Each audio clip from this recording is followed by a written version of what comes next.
शालिनी और पुनीत की सगाई के दिन मन्नत ने किया बड़ा खुलासा और खोली बॉबी की पोल। जी हाँ दोस्तों, मन्नत सीरियल के आने वाले ट्रैक में देखने को मिलेगा कि जब प्रेस कॉन्फ्रेंस में शालिनी अपनी बात से मुकर जाती है और बॉबी के खिलाफ गवाही नहीं देती, तो मन्नत को बड़ा झटका लगता है। लेकिन उसे समझ नहीं आता कि आखिर शालिनी ने ऐसा क्यों किया। वहीं दूसरी ओर, जब ऐश्वर्या राय सिंह शालिनी के सामने शर्त रख देती है कि या तो वह उनकी बात मान ले, वरना वह उसके भाई और उसे चैन से नहीं रहने देंगी।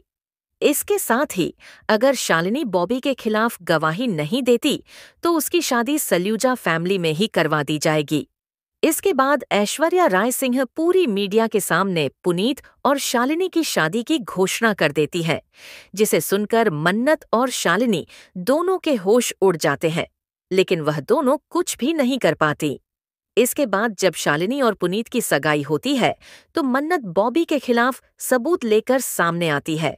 इसी बीच मन्नत विक्रांत को भी यकीन दिलाने वाली होती है कि वह जो कह रही है वह सच है।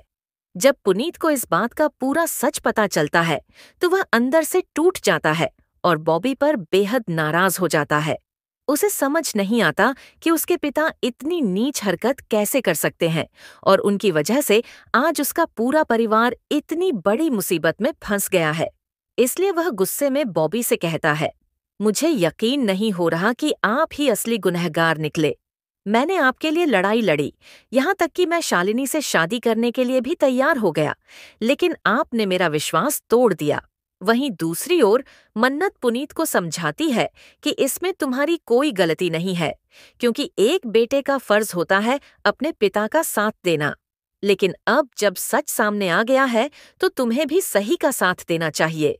यही वजह है कि अब विक्रांत और पूरा सलूजा परिवार बॉबी के खिलाफ हो गया है और उसे उसके गुनाहों की कड़ी से कड़ी सजा दिलवाने के लिए एकजुट हो गया है। लेकिन इसी बीच सवाल यह भी है कि क्या इस सब के बाद विक्रांत और मन्नत की दोस्ती फिर से पहले जैसी हो पाएगी? और क्या वे दोनों एक दूसरे से अपने दिल की बात कह पाएंगे? क्या अब उनके बीच की दूरियां खत्म होंगी या कोई नई साजिश फिर से उनका रिश्ता तोड़ देगी? ये सब जानने के लिए जुड़े रहिए हमारे चैनल के साथ।